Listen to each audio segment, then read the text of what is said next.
So I'm eating a wrap. I think they're called Flat Out. Anyway, it's a protein, 12 grams of protein, I think, in this.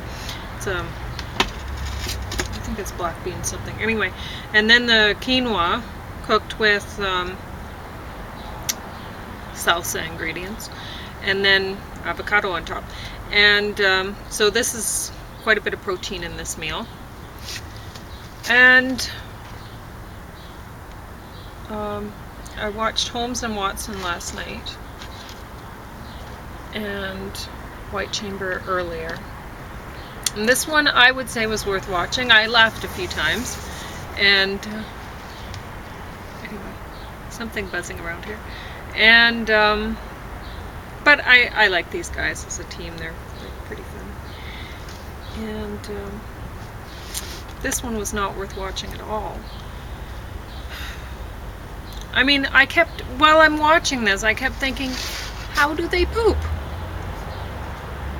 And that was about the most interesting thing about it, was wondering, so do they slide a little container in through one of those drawers for them to poop in? Because I don't think the poop is going through those tiny little holes I mean, you could pee through those in the floor.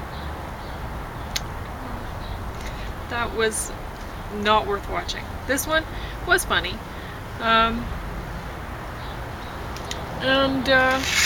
This book I will talk about a little bit here before I eat.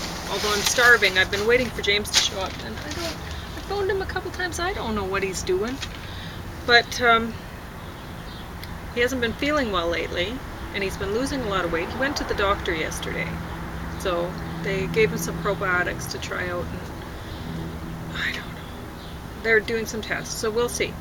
But I worry. He doesn't come on time, and it's I'm waiting for a while. Anyway, so I decided to eat because I'm hungry, and I kept snacking on crackers, which is not good. So I thought, well, I better sit down and eat. And I thought, well, if I'm going to eat, I may as well go over these things. So anyway, Range: Why Generalists Triumph in a Specialized World by David Epstein. Now, his background, master's degrees in environmental science and journalism, and I don't know. The thing is, I don't think that it's actually a specialized world at all, or it's okay. Here's the thing. I remember James mentioning to me how he was frustrated because, I mean, if you ask him, or people say we meet somebody, we'll go hiking and we'll meet somebody along a trail, and they're from Germany, and he's like, whereabouts? Is it this or that? Like, he'll pick the big centers or whatever in different areas, and then they're like, oh, it's near such and such, and he's like, so then he narrows it down, and they're like amazed by how much he knows about the geography of the place. And he's like, so is it by the river da da da da or whatever? Like, he has this all mapped out in his head. And so and it's not only that he has all of these places mapped out in his head, but he knows about the different languages of the people, the different, like, indigenous populations of different areas and whatever. He has this all in his brain, ready to use. So that's the thing. When you have somebody like me, I try to learn as much as I can, but I'm not like him. But I go to sleep at night with whatever information I've had bouncing around in my head. I've been learning new things, and I go to bed, and my dreams are crazy. They're combining information that maybe shouldn't be combined or whatever, but my brain's trying to use all this new stuff, right? And then in the morning I'll wake up and I'll be like, and I'll have this idea, and I'll go ahead with this because I'm a creative person, and my brain bounces ideas around, it puts them together, and by the time I wake up, boom, we're onto something. So, and I think that's really how it works. And so when people try to teach creativity and say, oh, well, you don't need to actually do the work of learning anything, you just Don't worry about memorizing information. It's just, you can look that up on Wiki or whatever whenever you need it, but you don't know when you'll need it, and you don't know when you'll be able to, when the different information will put themselves together in your brain, and you'll come up with something creative based on what information, all these various information that you have going around in your head. So I think that it is very important for people to know so many, like a wide range of things. And so you see, when I'm talking about different things, I'll go over different books that are completely different subjects and stuff. I try not to learn just one thing, which, I mean, I prefer to learn about nutrition and gardening. And so a lot of that is that. A lot of what I learn is that. But not exclusively, because I like to try to branch out. I know it's important too. So, and then I have James, who is researching different things, and then we're talking about things, and so then we get even more combinations going on. So, anyway. But I remember James, back to what I was trying to mention. I remember James telling me about how he was frustrated because he took a geography course, or I can't remember. It would have been a long time ago because it was before I met him. And he was frustrated by the fact that it had nothing to do with geography. It was computer programs and stuff. And I did the agriculture, Bachelor of Science, agriculture major, geography stream, and GIS concentration, but which is more computer specialized than just geography alone. But still, even going along just in the geography stream, I realized, yeah, it's all about ArcMap. It's all about the computer program.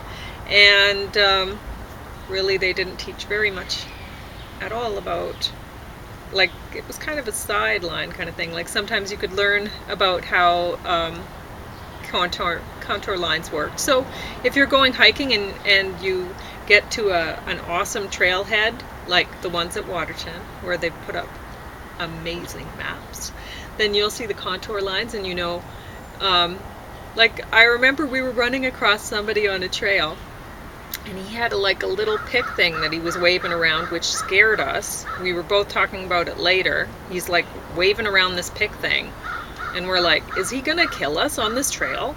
But he's talking to us for a long time anyway, and he's come from, I think, Nova Scotia or something like that, and so far off. And he plans to do several hikes over the summer, and anyway. So he wants to go just free climbing off the trail, which I do not approve of anyway. If you're in a national park, I think you should stay on the trail, especially. I mean, if you're on your own land and you want to go wandering off or whatever, then whatever. But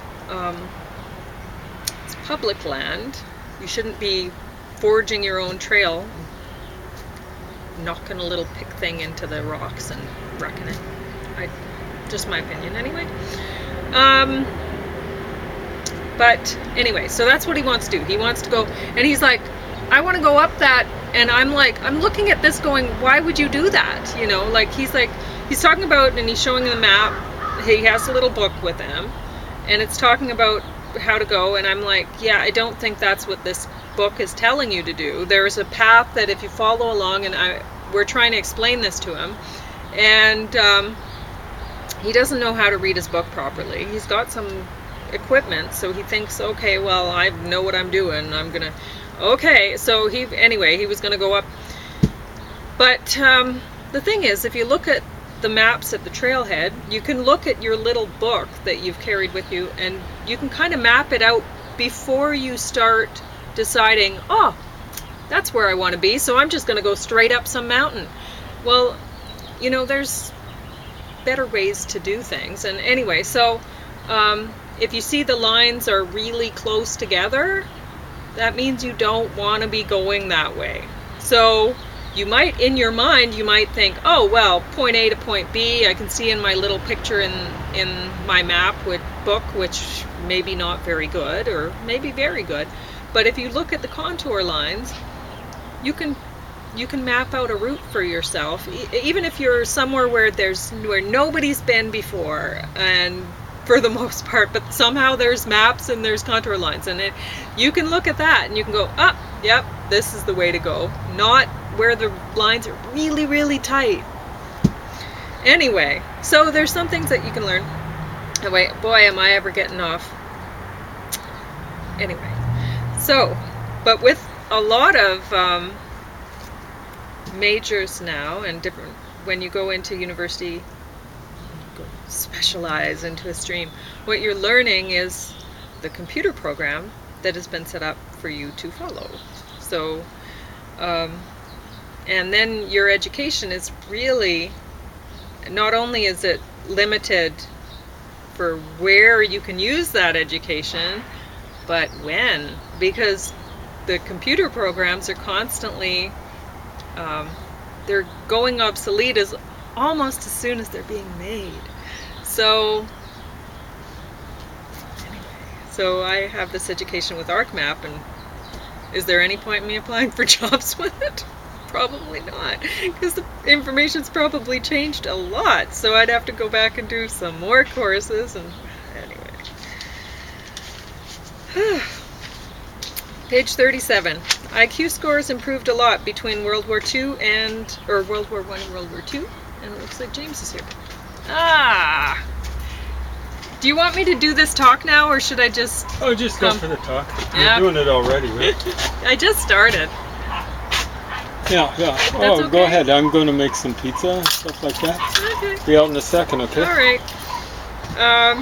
The 50th percentile in World War I was only the 22nd percentile in World War II. 38. IQ test average is always 100 points. So when you get a score of 100, you didn't get 100%. That's not what that means. That means you're average. Graded on a curve with 100 in the middle.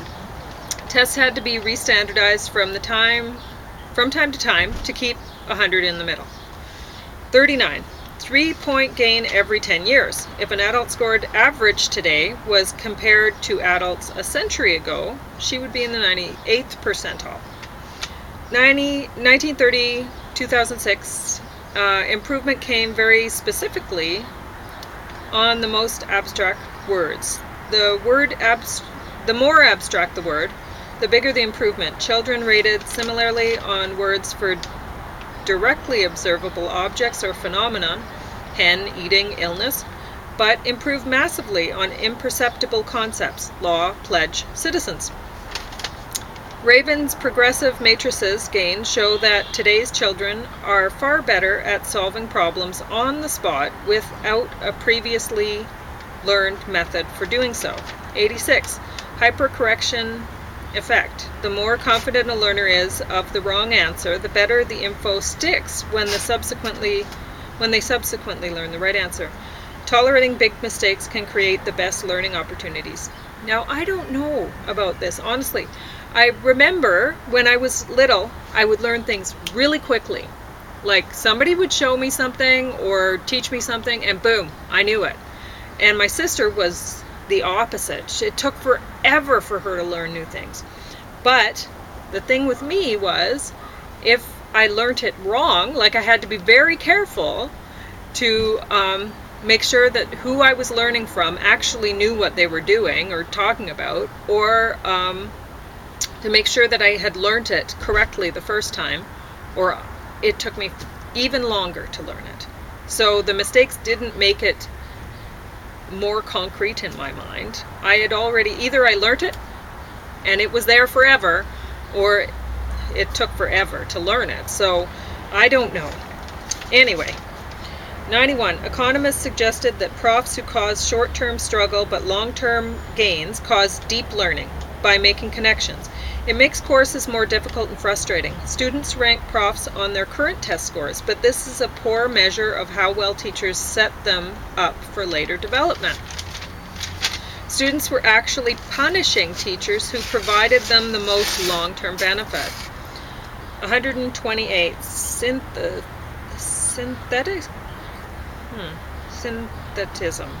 Synthetism. Bold lines separating sections of brilliant color. Oh, the example, they were talking about Van Gogh and Gauguin at the time, and I just thought that was interesting. Van Gogh died at 34, and the life expectancy in the Netherlands when he was born was 40, and I hadn't realized that. So here I was thinking my whole life long that, wow, it's too bad he died so young. Well, he didn't really die that young for the time and place, right? J.K. Rowling, this is a quote that she gave, failed on an epic scale in her 20s, personally and professionally. And I guess she had a short-time marriage which imploded. She was a single mother, unemployed former teacher on welfare. She was set free by failure, apparently. And there's one thing about J.K. Rowling, her Harry Potter stuff is really, I mean, anybody who's watched Worst Witch reruns knows where she got the Harry Potter stuff from. So, and it's interesting that she was so successful with this, because what I was told by an instructor that I enjoyed taking courses from in university is, and he could see that I was not this way, so that's why he was telling me this. So what he said is the most important thing you can do in university is find research that somebody else has done, and then just change one or two of the parameters and do the same research. So basically copy somebody else's research. And so he was saying, if you find something that's, say, a hog barn study or something from somewhere else, and you just change the geography, apply it to, say, here, then you got yourself an original study. And it's like, really? Like, why? But I guess that's how you're successful now, is you just change just a little bit and you don't really do your own research, and then knowledge progresses really, really slowly because almost nobody is doing anything original. Page 156, Michael Crichton graduated from Harvard Medical School and decided to become a writer. 165, fantasy writer Patrick Rothfuss studied chemical engineering, and learned that it was boring. So he bounced from major to major for 9 years, and meanwhile he slowly worked on a novel, The Name of the Wind, which ended up selling millions of copies worldwide and is the source material for a potential TV successor to Game of Thrones, which is interesting. I didn't know about this, so I'm going to keep an eye out for that. 284, Laszlo Polgar. This is a quote. When I went to medical school, I was taught that there were no human diseases caused by retroviruses, that retroviruses were a curiosity that occurred in some animal tumors.